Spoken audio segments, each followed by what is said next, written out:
Hey, Kathy. How are you? Well, I have something to tell you. Okay. It's my birthday.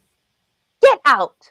Yeah, it Happy is. birthday. Why are you working on your birthday? Oh my Well, gosh. because I'm doing things I love on my birthday. But so here's the thing, this is the Alberta Women's Independence Network, where we talk to women in Yeah. Alberta um, about Alberta independence and why they support it. And so we're going to talk about, we're going to digress just for a minute about other womanly things. So, Okay. my mom died at 40. Yeah. You lost your mom early. Yeah. I just lost my sister 2 weeks ago at 52. Yeah. I will never be ashamed to say my age because, as far as I'm concerned, every moment is an absolute gift. Absolute gift. So Amen. today I turned 54. Nice. Yes. Yes. Very, Nice. very proud of that. And I've had 54 years of gift from God because Amen. time is just that amazing gift, right? So, yeah, I am so excited to be here and That's having cool. a fabulous birthday. So, there we Good. go. You know what? What you say, I can really resonate with that because my mom passed away when she was 29. There you And go. so when I hit 30, it was kind of this, it was this back and forth. Like, I was like, oh my gosh, I'm 30. I don't know what I think about this. But at the same time, I made it longer than mom. I did. Right. Like it was, yeah. So I hear what Yeah, you're yeah. saying. Like I'm Definitely. the oldest in my family, and so on. And my mom had 9 children, so she had 4 girls and 5 boys. So for my 40th birthday, right? Because Mm-hmm. she passed 40, my 40th birthday, my sisters and I, we all went up to, where were we?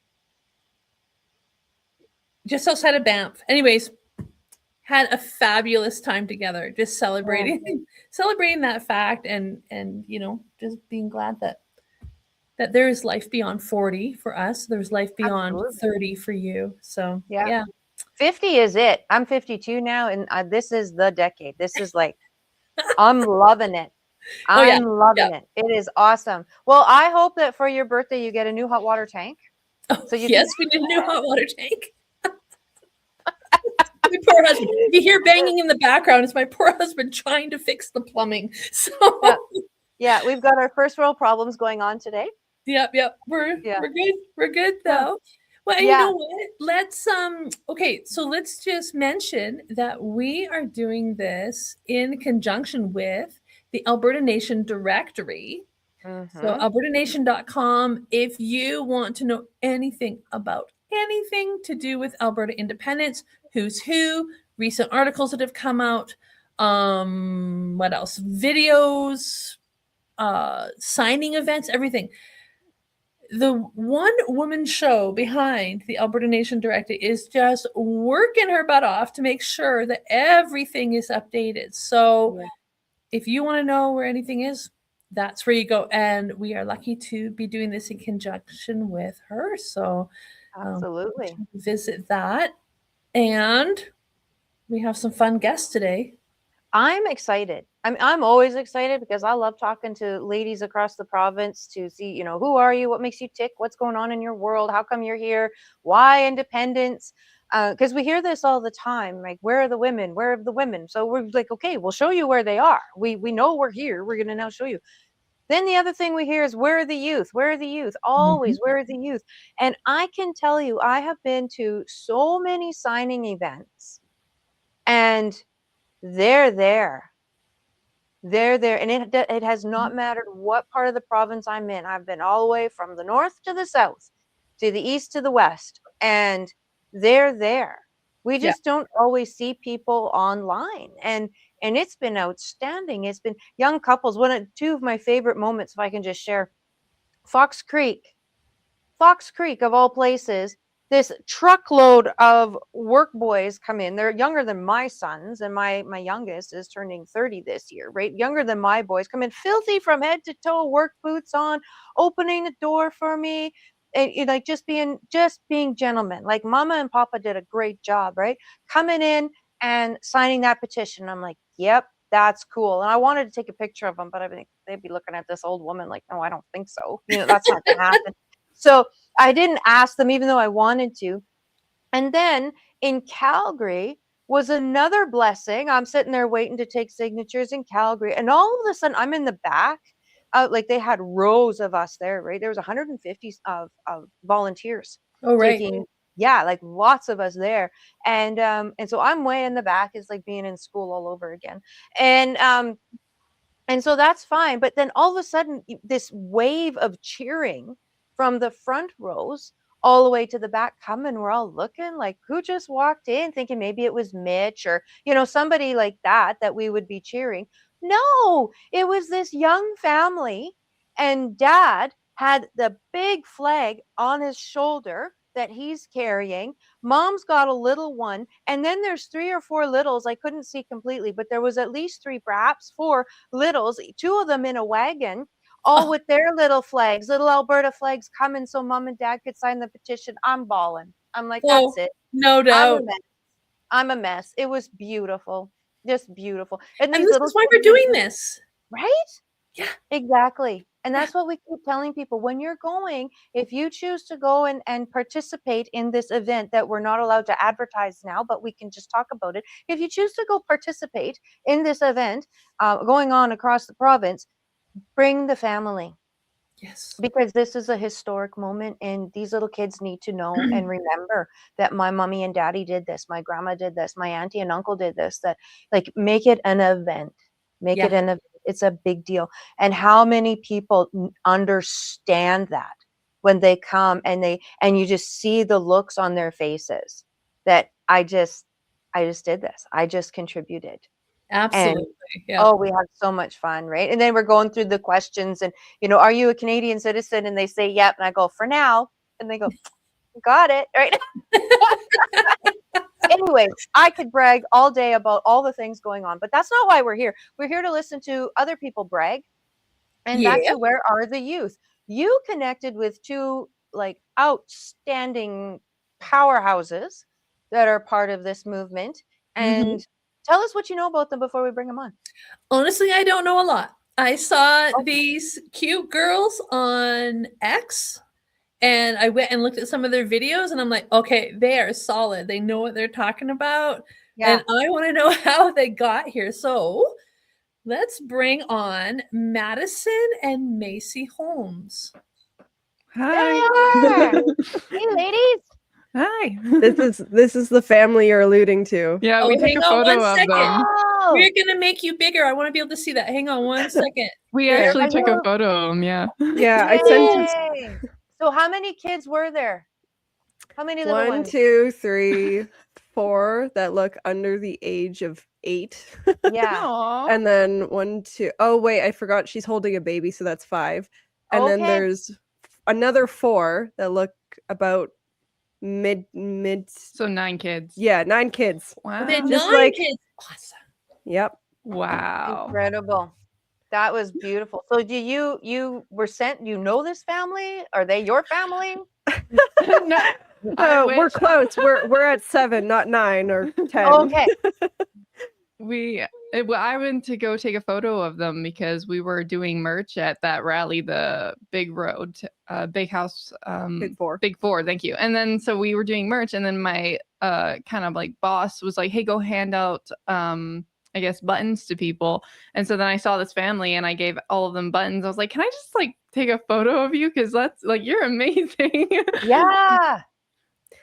So they really were their own parade. Yeah. No, it's. Oh, minor leg. There we go. You're back again. Okay, good. You're back in. Well, that's cool. That's cool. I didn't realize there was that many kids. Where I was sitting, I couldn't see everything. I could just do a lot of hearing and see the flags, but that was it. That's neat. So tell us how you got involved in this. What's your story? Kind of started, well, I mean, our whole family before COVID, we were the typical, hockey every time, like McDonald's every day. McDonald's, yeah. Yeah, me and MayCee grew up in normal high school. Like we were actually in Calgary Girls School, the Calgary Girls Charter School here in Calgary, because it supposedly had a good fine arts program, and that's kind of where me and MayCee were passionate. But otherwise, we went through the normal school curriculum. We got propagandized by the normals, the media. It wasn't until COVID that our whole family started to go, whoa, what's going on? Because we listened to people like Jordan Peterson. Our whole family has been very interested in psychology. Our dad always grew up saying, you know, when he dropped us off for school, love a lemming, don't be a lemming, implying that, you know, there's these common patterns of society and we can just blindly follow along with the patterns, but try not to. If you can notice them, it doesn't make you better than other people, it just makes you a bit more aware. And so kind of growing up with that, we love Jordan Peterson, the whole intellectual dark web, IDW. But when COVID happened, it expanded beyond them, because even the IDW, when COVID happened, there were members falling for the government scandal.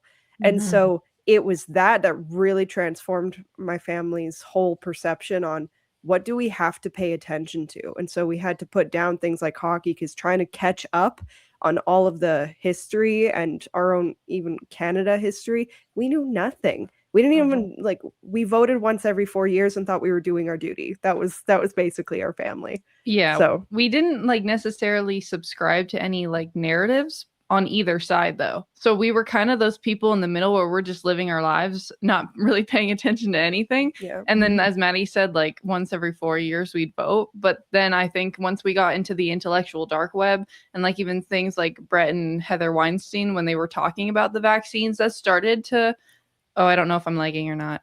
No, we can still hear you just fine. So you're perfect. good. Yeah. We started to go down that rabbit hole, and then it just continued to keep expanding out towards a lot of the doctors that a lot of people know of today that have been affiliated with blowing the whistle about the vaccines and such. And then that kind of just slowly but surely led up to this moment where we were like, oh, Alberta Independence is a thing. That's cool.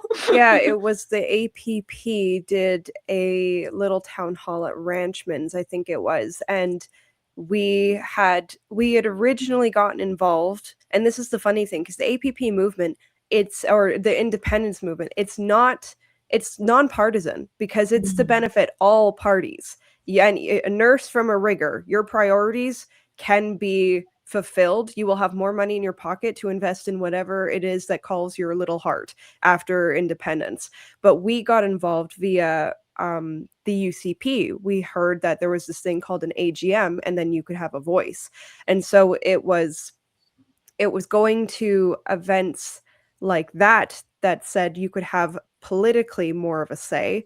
Then we started to learn about what a CA board is, and then your president, the UCP board of directors versus the government. There was all these things we were starting to learn. And and it was mainly our dad who played a giant staple in because a lot of people, I mean, I feel like I'm about to answer a question you didn't even ask, but you might ask it, is what kind of about, I guess maybe our parents helped us to be involved, because it's not very common. And because our dad, he actually figured out what a CA board was first. He decided, can I just sit on and listen? And then they were like, well, the board's not filled. Do you want to hop on? And so he hopped on, and then he said, hey guys, there's this thing. And so me and Maddie hopped on, and then we made ourselves the VP of youth on that, because we were like, okay, we want to try and get more engagement. And then it kind of just kept on spiraling. He played a big staple in terms of he was reading all the books. That man's ability to consume information is insane. And then he listens to 5 podcasts in a day, and you're like, oh my gosh. So he just he kept on taking it in. And I don't know, it was just inspiring to see. And we were like, well, a bit of FOMO, where it's I don't want to be left behind here on you knowing all of this information. So then we started consuming it ourselves, and that's when we kind of got into our podcasting, because we were like, well, we gotta do something with this knowledge. It's not enough just to consume it for the sake of consuming it. It's I feel like it should be shared, and it also should be talked about and expanded upon. So that's kind of where we got into this. That's an interesting incentive that you brought up, MayCee, the FOMO, because that definitely young kids, and this is something that goes I think generally into youth, but you always look for idols, people that you can look up to and you can mimic. And as a young woman, I didn't have a lot of women figures to look up to, so I just looked up to my dad. Yep. He was, Actually, you know, yeah. the thing about men that's so lovely as contrasting to women is that they're consistent. You know, they don't operate on a 28 to 30 day cycle like we do. And so But they definitely can get their periods some days, you know what I'm saying? Oh, Just yeah. some days. for Gonna include sure. everybody. Yes, we're all inclusive here. No, but we looked up to him, and so there was that aspect of just wanting to demonstrate that consistency and solid character that our dad did on the rigs. But also for me, I did have some friends from Ontario. I had online friends, and they were a bit more, when we were into the whole IDW thing and Jordan Peterson, that naturally came with the Trump versus Biden and the Trump and Orange Man Bad. And a lot of my friends were a bit more against Trump. But I was listening to people like Larry Elder and who talked about Trump and his policies being way more friendly to things like Black Lives Matter than even Barack Obama. And so I'm learning about those things. And so I was incentivized to also do the podcast and the research, because I was constantly kind of playing tug of war with my friends and trying to do it in a respectful manner, because obviously, you know, we're friends and we connect and all this. But there were some heated arguments, and they had questions and they had points of contention. And I thought, gosh, I don't know. Even Greta Thunberg, I had a friend who loved Greta Thunberg, thought she was so admirable to be a young woman fighting for her values, and something just felt really wrong in my gut, and I thought I need to dig into why this is not okay. And so then you read books like Michael Schellenberg, who talks about apocalypse never, and he's like, okay, so this is why the climate change thing might not be what you think it is. And so it was just this constant push-pull dynamic, so you could just have conversations with your friends and respectfully agree to disagree.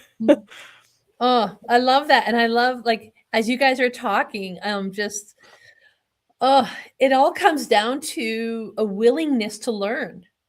Right? Yes. Yep. And prioritizing that in your life, like taking the time to listen to the podcast, to read the books, to look into the issues. I had an experience this last week with two different friends online, about my age and also older, where, you know, we finally started to talk about, like, why do I want Alberta independence? Why am I doing this? And they know more the Forever Canada crowd. And both conversations, you can get to a certain point, but as soon as you start to talk about the actual solid facts, the provable, you know what? You can go to the government website and you can see this yourself. It's not coming from me. It's our own government admits to this or shows this or whatever.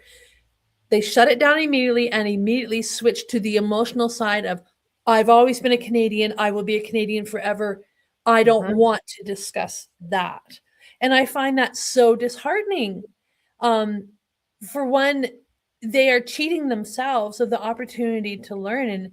And if you want to be a part of the Forever Canada crowd, that's fine. But you should be able to back it up with knowledge and facts and logic, not just straight raw emotion.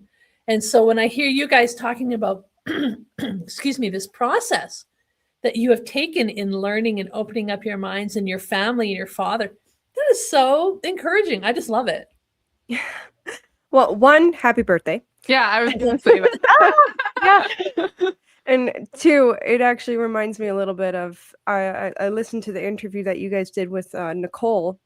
Mm-hmm. And then I also listened to the one that you just did with Sean Newman, which was a fantastic podcast. Mm-hmm. And Kathy, you were saying something that because I grew up looking at my dad as a figure to, you know, aspire to, I do take for granted the everyday operations of women and that very emotional state.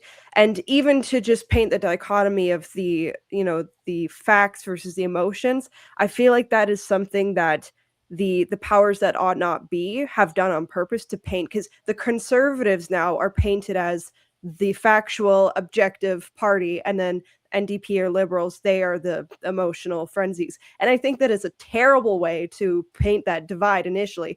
How are you going to build a bridge that way? Because even the conservatives can get there was actually an example. There was an event where there was the CA Lockheed put on a town hall, and it was called Injection of Truth.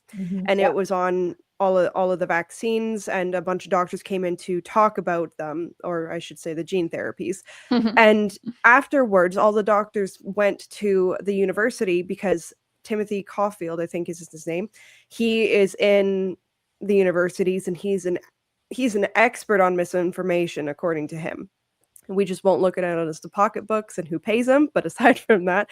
And so the doctors wanted to go to present this challenge and to present the contradictions that people, even the people that aren't as far into their research, they have in the back of their mind. They know there's contradictions, but they're just not there to bring them forth yet.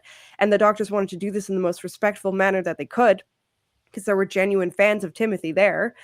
And unfortunately, and I can totally understand where these women were coming from, because they know children and family who have been hurt by these gene therapies.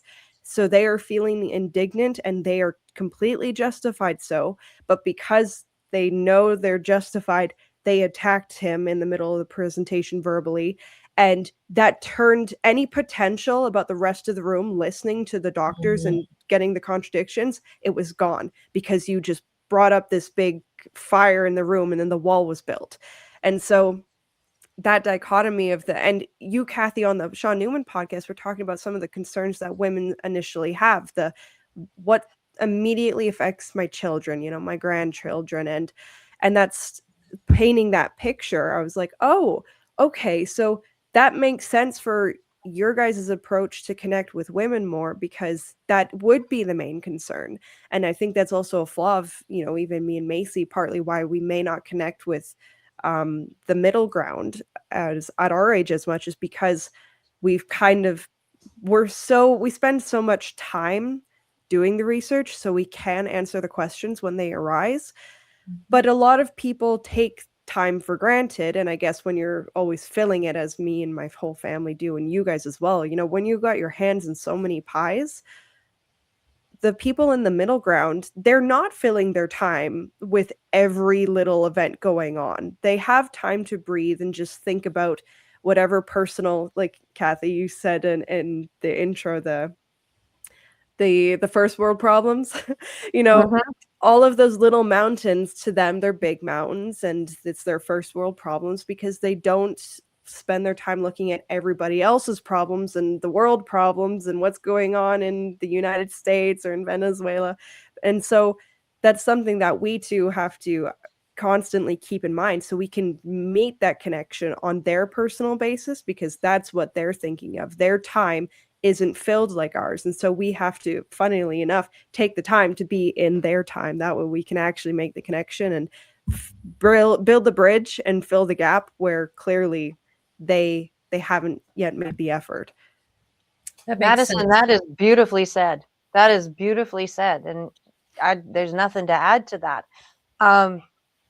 So then, if we're going to expand on that thought, would it be right to say that even within the generations, it's how do we, like where Angela and I are the Gen Xers, right? So the Gen Xers are thinking about different things, but yet how do we get past those first world problems that our generation has, so that we can get these ladies to understand, and the guys too, but our focus has been predominantly ladies, to see the benefits of Alberta independence. And then with your guys' generation, is it a different message there again?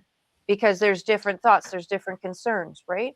And then it's identifying those thoughts and those concerns, so that we're speaking directly to the hearts of the gals that are your age, not the gals that are our age. We've got different things going on. It's true. So you couldn't use the grandchildren for, I mean, me and MayCee, you could, because you could use it on us. You could use it on us. We're thinking about the grandchildren, down the line, but most girls our age aren't, because even having kids nowadays, a lot of women are meeting that they get to their midlife crisis 30s, and then they're like, oh shoot, I should have thought about kids sooner.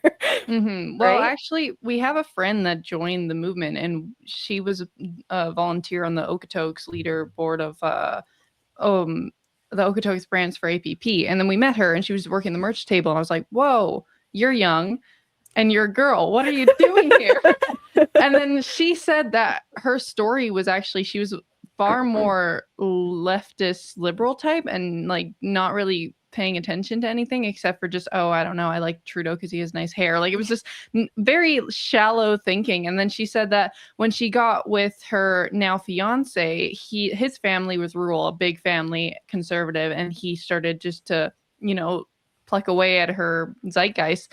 And so, but she said that the minute that I had to, I guess, we call it adult, like adulting. The minute I started adulting, she was like, oh my gosh, like I have to make payments and this stuff's expensive. Why? And then she just starts going into her own research in the APP front. And so she's seeing that, hey, things could be a lot more easier and you'd be able to afford things. And so she was like, oh shoot, this actually seems like a really good idea. And I think that for my generation, the messaging is a little bit less placated towards the I guess pro Canada narrative, because I'm sure you guys have probably faced a lot of people where, like as you said, Kathy, it's like they're very still attached emotionally, or Angela, sorry, they're attached emotionally to Canada. So they're like, I can listen to all your facts all day long, but I still don't want to leave because of X, Y, and Z, because they have history under their belt, actually. And they're looking at Canada, and there's lots of things about it that they deem as good and worthy of saving. Almost like a bad relationship. You're like, oh, but can it be saved? And maybe he'll start hitting me 3 times out of the week instead of 5. It's like he's still hitting you, though. Right. But okay. And then, so that's where it's different, because with our generation, there's some of that, because maybe there's kids that are just placating to what their parents have taught them, right? So if their parents are saying, well, I just love Canada because X, Y, and Z, then maybe because we're young and impressionable, we think, oh, well, I love Canada because X, Y, and Z, right? Not realizing that you don't have any of that personal connection. You're just spouting off what your parents have said, which is all fair enough. But I think the thing for us sometimes that we have to tackle is more so of the practicals as well. And I think that that's where Maddie alluded to us focusing on the specifics of how do we benefit? Because let's face it, like when me and Maddie our family have dived into like, I guess, work on the hemispheres and the brain and such. And so when you're younger and you're kind of like stuck in that self-centered teenage mode or like young adult mode, trying to like climb up the corporate ladder and make something of yourself, and you're very self-centered in your thinking, you want things for convenience.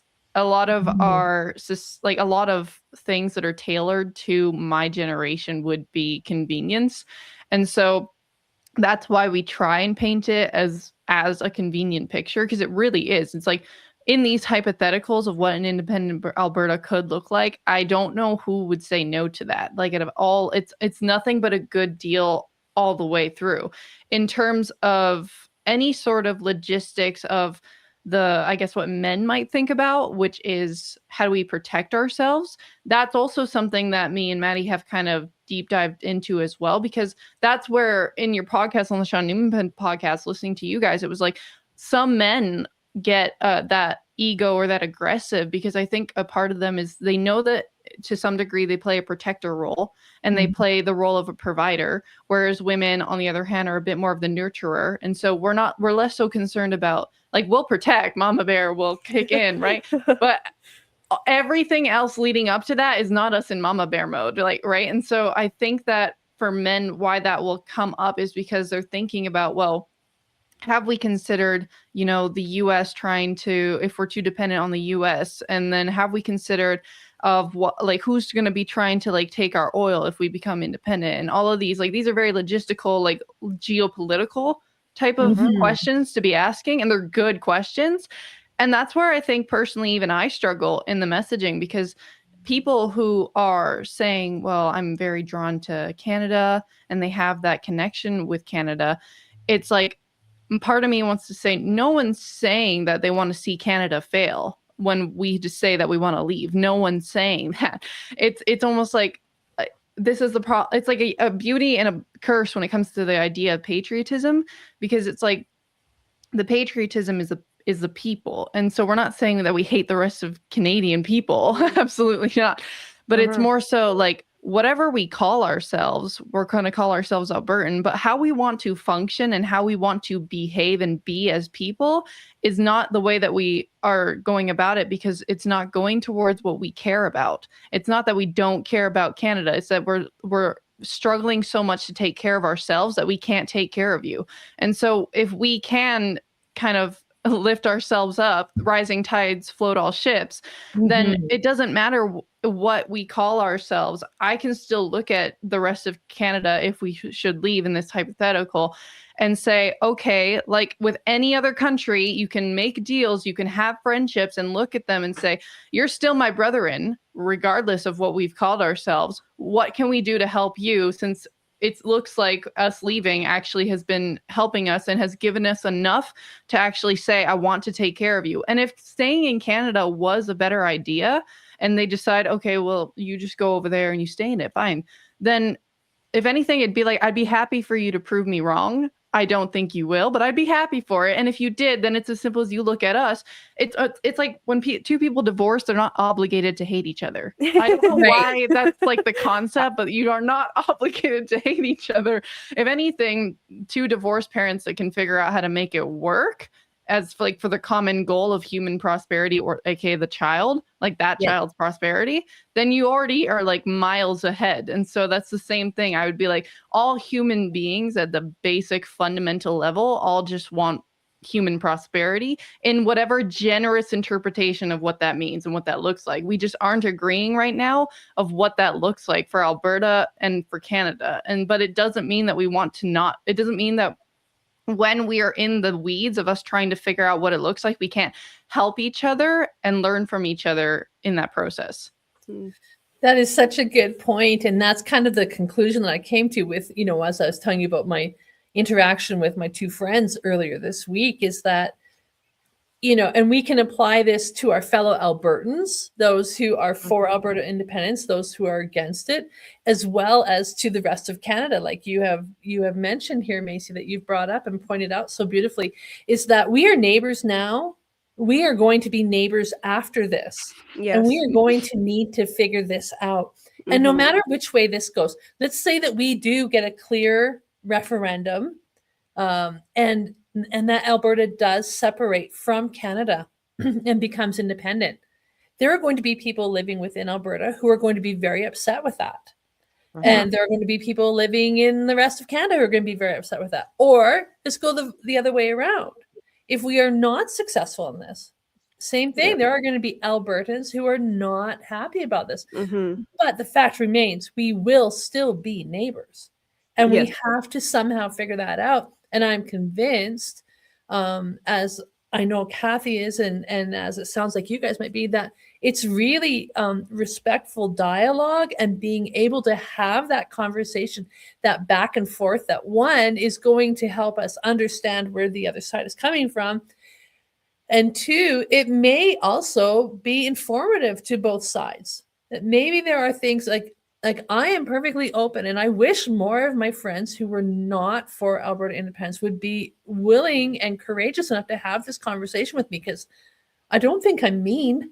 Like I try and be like, let's just have the conversation. Like, let's just talk about it, because maybe I'm missing something. And I will say to them, will you watch this video, that Kathy and I have done, and tell me what I'm missing? And most times, no, I won't even go there. And it's like, but if I'm missing something, I want to know. Yeah. Angela's the nice one, though. I'm always like, no, you're not. She's the nice one of the two of us, for sure. One of the things that I've started saying, and Madison and MayCee, tell me what you think of this. And I just started probably about 2 weeks ago, was it occurred to me, and it seems to be resonating with the crowds that I speak in front of, that Albertans, we are trailblazers. That is just who we are. It is just in our bones. It's in our blood. It's just, give us a challenge. Tell me I can't do something. Now I'm going to have to prove to you that I can. That's just kind of how we're wired as a culture, as a people. And I just really, really see us becoming our own nation, an opportunity to blaze that trail for other provinces to be able to save themselves as well. Because now we've shown how to do it. So then if Saskatchewan wants to do it, they can, or if Newfoundland and Labrador want to do it, they can, or whoever, the people will now they'll have a map that we don't have at this point, because nobody's done it. And so by us doing this, we have that opportunity to help the rest of the Canadians to get out from under the thumb of Ottawa. And then after, we can figure out, now we're still neighbors, as we've been discussing. We're still neighbors. Now we can figure out how to work amongst ourselves as individual countries. And oh my goodness, what we are going to be able to accomplish. It'll be crazy. I know me and MayCee are absolutely with that message. Even our dad, because our parents, my dad grew up from Winnipeg, and then mom came from BC, the islands. And he said when he first got here, because he actually hitchhiked here chasing after our mom, and he saw all of the bumper stickers and the license plates, and it was Alberta Works. And it's that little axiom, Alberta, and idiom, I should say, because what you're describing is Alberta they are trailblazers. They work, and they go and they get something, and they want to get it done.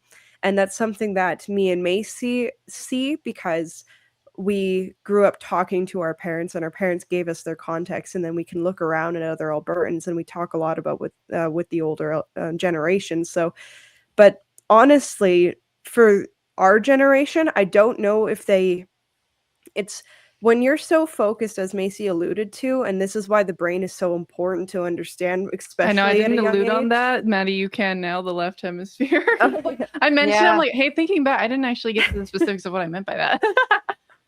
I think we just knew what you were saying and followed it automatically. But yeah, keep going. I Explain wasn't. Yeah. When we're young, I mean, our brains don't develop till we're about age 24 to 26. And our generation takes that for granted. I think we shouldn't, especially women, because the hormones that we go through in conjunction with the brain is absolutely astronomical. And if only we understood it a little bit better, when you go through the normal depression that is life and being a woman, then you could cope with it a bit better. You don't think you're ostracized or insane.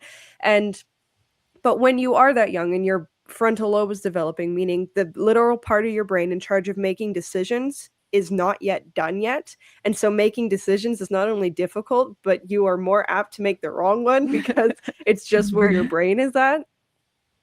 Things like identity, I can look at the Albertan identity. I remember talking with a friend from the UCP, and we were talking about the Albertan identity. She thought there was none.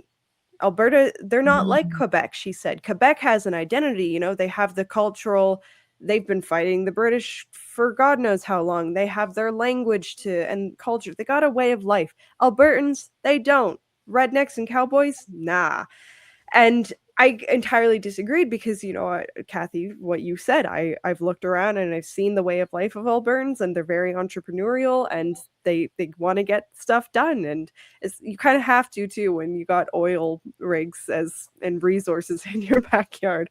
Yeah. But my generation and MayCee's are so focused on the identity about their personal character that they're not looking at their national identity. They're looking at, what is Madison Holmes? What am I interested in? Why am I interested in this? Do I need to? And that's where the identity politics that, gets played on. I see it even in conservatism, and they're trying to play that game intentionally to regain some of the middle ground, because they realize that the people on politically left, they really play into, well, you're trying to find out your identity? Let's give you all of these categories and potentials that can answer those really big questions for you right now. And the conservatives started to go, okay, let's try and do the same thing. Let's define what a conservative identity is. Are you a Hufflepuff or Slytherin? Or it's like, I'm all of them. Honestly, and kids our age love those stupid little BuzzFeed quizzes and trying to put themselves in a box, because the left hemisphere is the one that's predominantly associated with categories, parts, bits. The best analogy I can put is like, when you zoom into a picture, if you zoom in too much, all you see is pixels. That's Right. the left hemisphere's job. It's supposed to zoom in to see the pixels, but the right hemisphere is supposed to see everything else. And so they have two very distinct jobs, but the left hemisphere is so prominent at the adolescent age. You're just trying to figure out your tiny little pixel, and you're not thinking about the national identity or the identity of your province, because you don't even know, why do I get up in the morning? And there are a lot of youth, they don't understand that. And the thing with faith is that, because you don't necessarily need to have a religion to be faithful, and that's another thing that's very skewed amongst our generation, is because they've also seen, the Catholic Church has had some dark history in its path. And then even my parents grew up Pentecostal, but it was Pentecostal in the sense of, I went to camps where they did a demonstration, and one lady was walking on a bench, and there was a gentleman on the left side and a gentleman on the right. And on the left side, the guy was playing the devil, and on the right side, the guy was playing Jesus.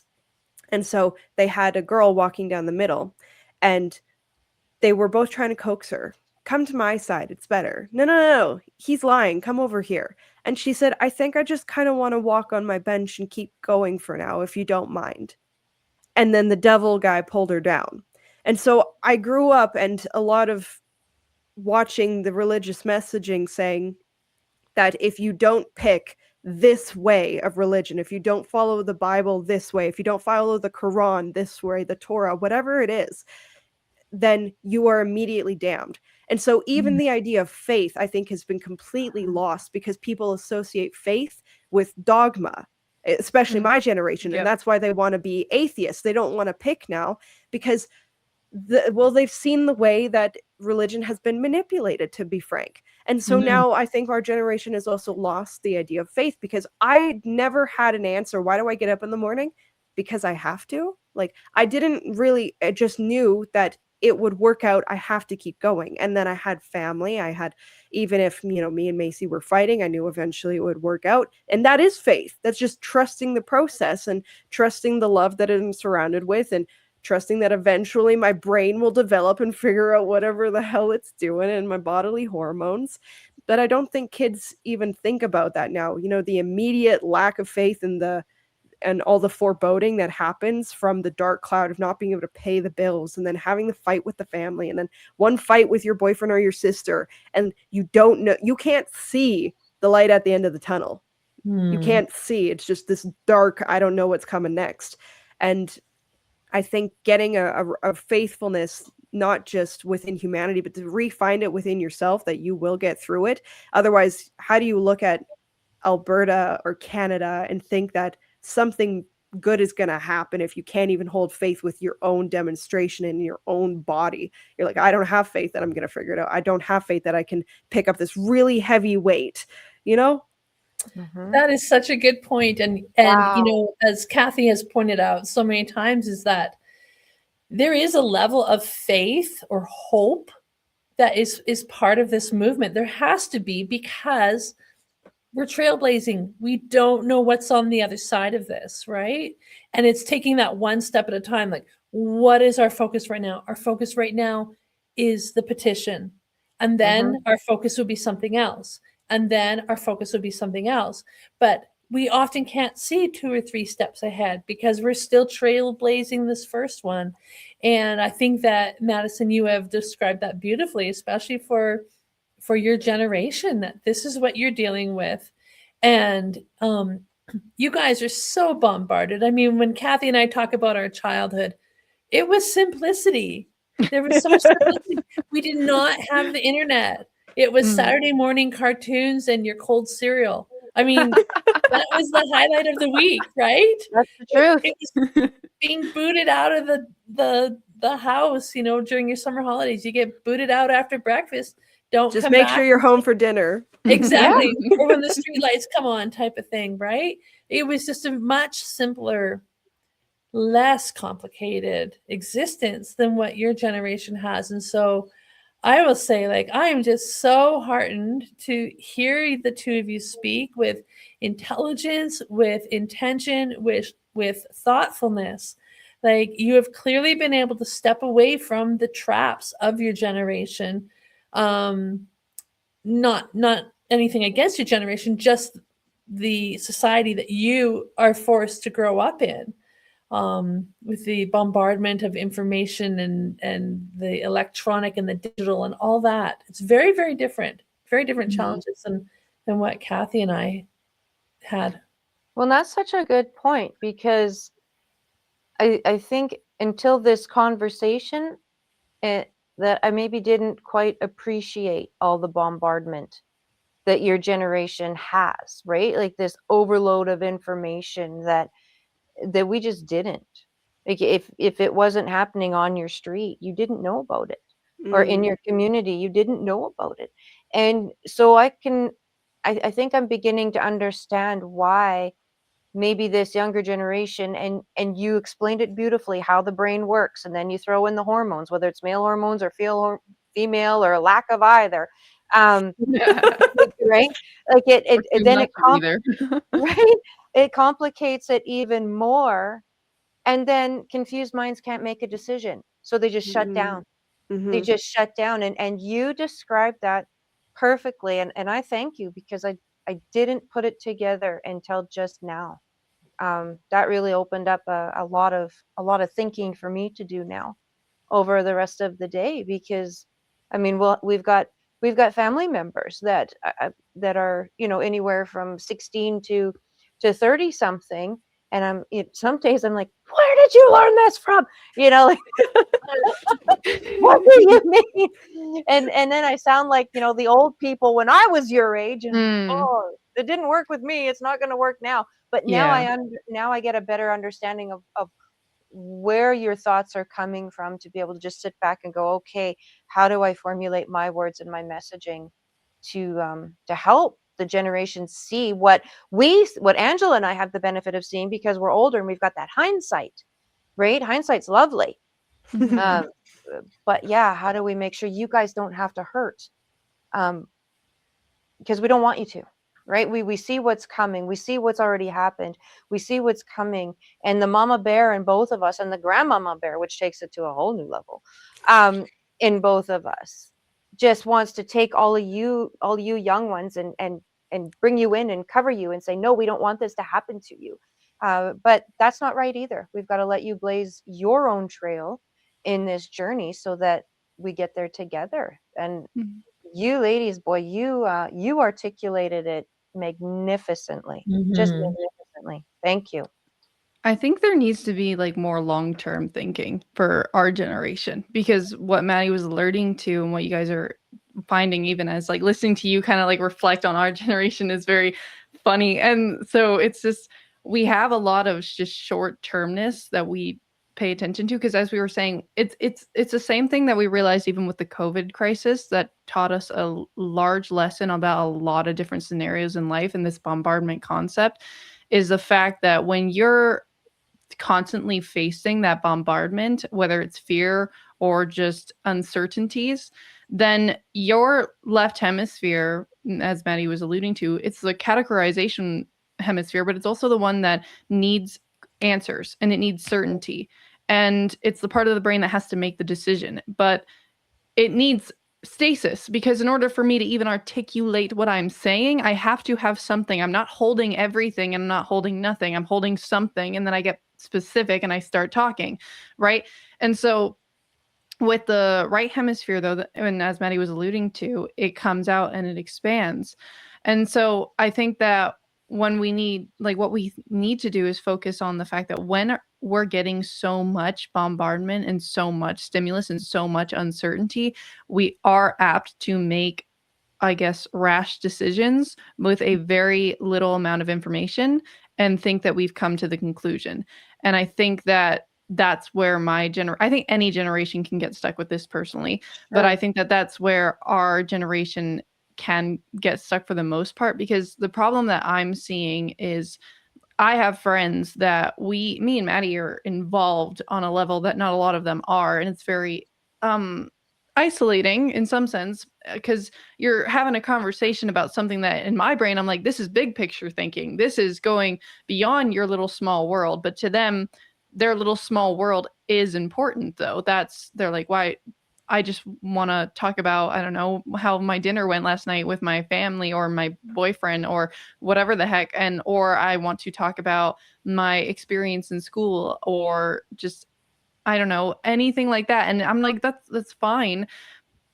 But it's so hard when you have I guess minds like Maddie and I, where we're trying to expand and go like, well, maybe this problem that you're facing in your school system is because of the professors and the school and who funded the schooling and where did it come from, and maybe the overlying message of, hey, why are they doing that in the first place? Maybe it's directed for some sort of divide and conquer goal. It's like, here, let me introduce death cults. Like, it's just not it's not something that is on like my generation's brain at all. And so that's where it is difficult and it's very tricky to navigate, because I even have some friends where their parents are very politically involved, and actually I get along better with their parents than I do even them. And I'll look at them and I'll say, hey, here's some politics for you.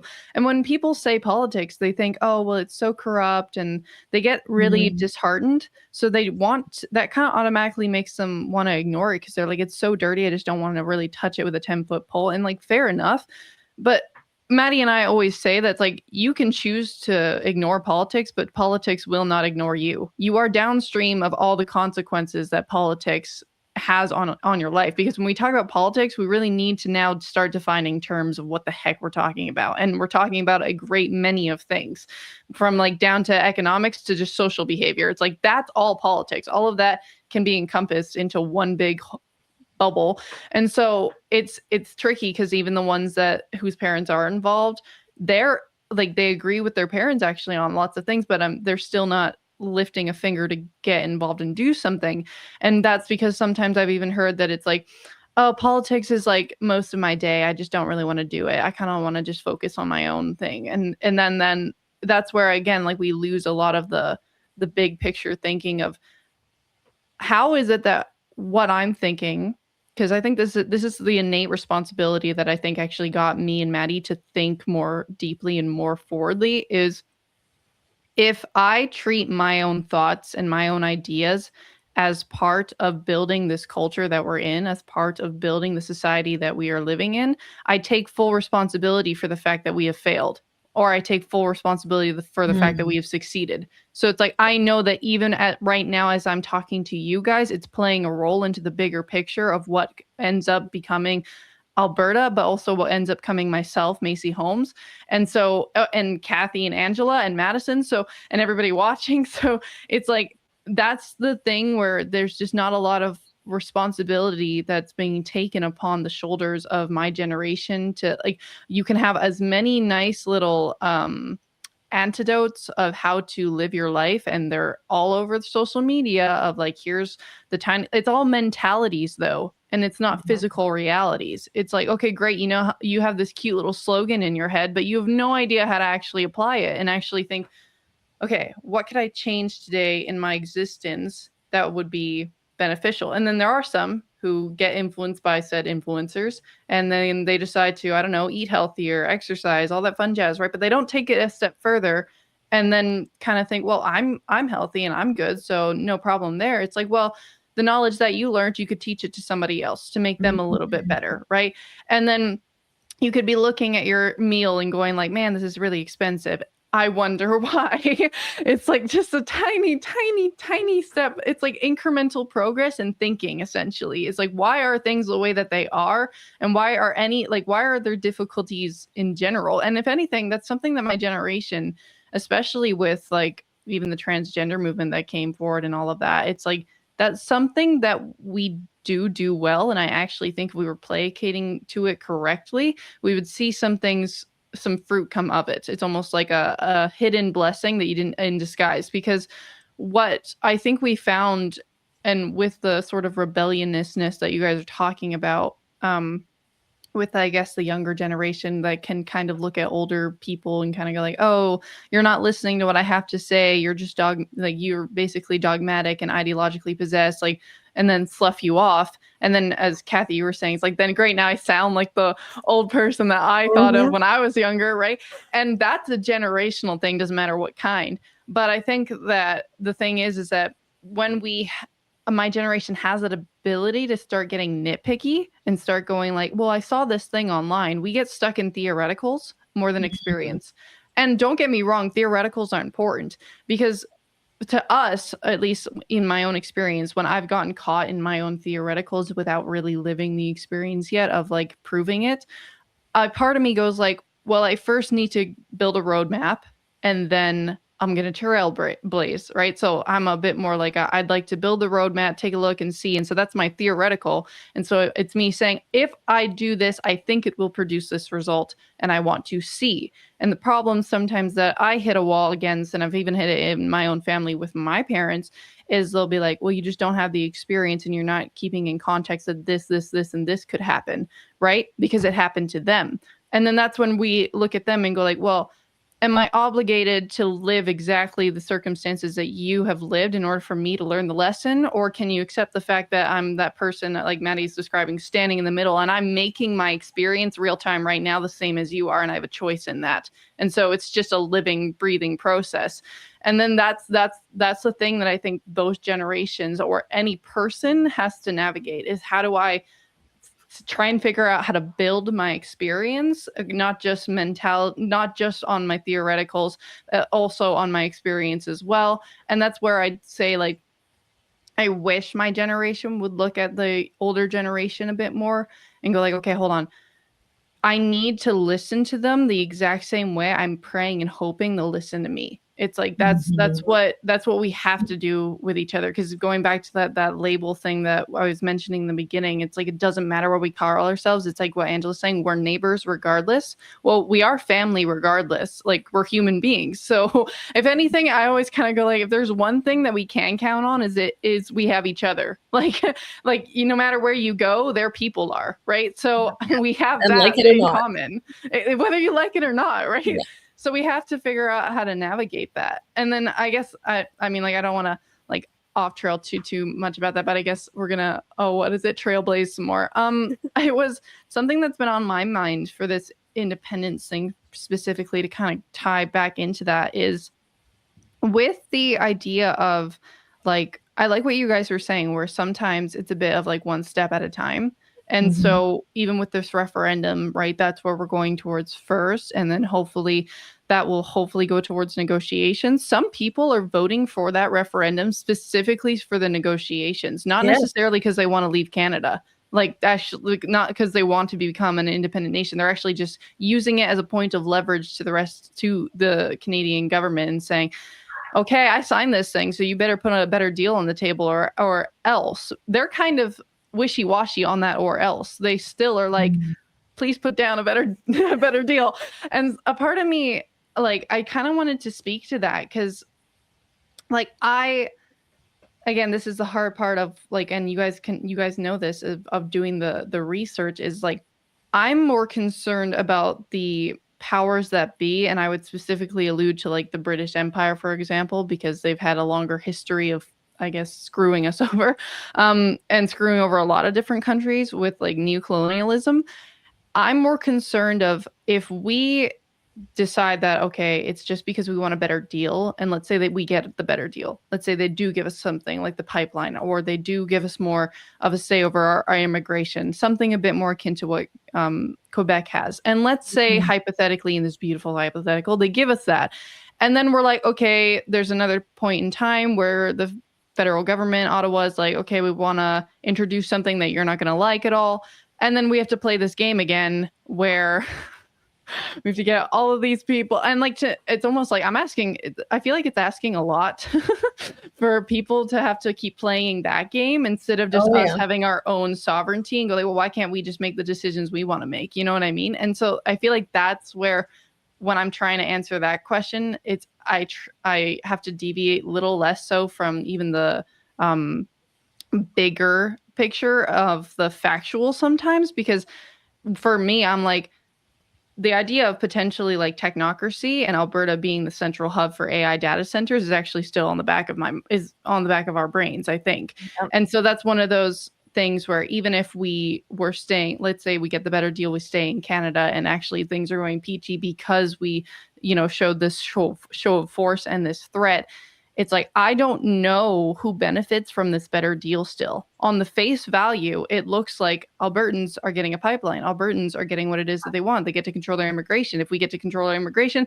we get more people that actually can work instead of the opposite, and we get wealthier and blah, blah, blah, blah. But who is benefiting from this wealth? Who's coming in as well on kind of like sucking us out from behind? And that's the part where I feel like that I don't want that to be at the back of our brains. Of course, it's going to be. And I think that that's actually the thing that I would encourage most people to pay attention to, is that will always be the case, independence, not independence. So we need to pay attention to that. And like I was alluding to before, the only difference is like having it basically be your own say, and then having it where you have these great many of minds that are just, you know, in Alberta, we became our own independent country, and we're like, okay, we're working for us now. What does that look like? And I feel like if anything, it's even a little less strenuous than trying to figure out what do we look like in conjunction with this leech on our back. Yeah. I feel like Madison, like maybe like I'm trying to think like what would be like an overarching like word or phrase to kind of tie this all together. And the idea of responsibility, personal responsibility, keeps coming back to me, where like you guys have been a wonderful example of taking personal responsibility for yourself, for the amount of knowledge that you have on these topics, and how you're going to apply it, you know, to your individual life, but also into the society that you live in. And that's probably actually a really good place to kind of wrap this up, is that this is what we need for all generations. And you have really clearly pointed out some of the struggles and the issues that your particular generation is up against when it comes to responsibility and taking that initiative to look after yourself and what you know to be true. But it's the same thing for all generations, kind of like what I pointed out with my two friends this week that just don't even want to go there, right? And I think that you guys are just absolutely wonderful example to your peers that you can do this, that you can kind of step out of the craziness and into that realm of taking personal responsibility and getting that knowledge. Kathy, did you have anything that you wanted to add? I'm just taking notes, literally. Literally. I was like, oh my God. I really am. I just, the one thing that you guys said that resonated, gals, sorry, whatever. Oh my gosh, you misgendered me. Wow. I know. I was at this one, I'll pop in a quick story. I was at this one hall. It was in very, very rural Alberta. It was beautiful. That's like, I'm a rural Alberta girl, so the fewer sidewalks, the better. That is my people. And so I was at this one hall, and it had 3 washrooms. One was men's, one was women's, one was both. Like typically maybe we had the change table or whatever back in the day. So then rather than deal with all of this stuff, they just printed off a sign that said, "We don't care, just wash your hands." That's awesome. That's cool. That's cool. I loved it. Leave it to rural Alberta. What you guys were saying, that focus on identity, and specifically your personal identity, as a generation, is real, like that jumped. I don't know why. I have to parse that out a little bit more, but that really jumped out. And I think that maybe ties into what you were saying, Angela, about that personal responsibility. So your personal identity ties in with that personal responsibility. And then how do we grow that into like a responsibility communally, as a country, as a community, as like a bigger than just the blinders. Like, I just want to look after myself, and I don't know how, and everything is drowning, and I don't know what to do. And I've been in that place where you're hungry and you're homeless and like literally, and you don't know, and you don't care what's going on around you. You're just trying to figure out how to make it through that day. And it's like your generation has been thrown into that, but then all of this bombardment on who are you? what sets you apart from the rest of the world? What is your personal identity? How do you make sure the world sees you? And we want to see you, absolutely, but at the same time, I think I just have a new level of pity for you, actually. Like, what an awful, and I don't mean that in a bad way, but the mom in me is coming out going, It's what did we compassion. do? What did we do I got to you.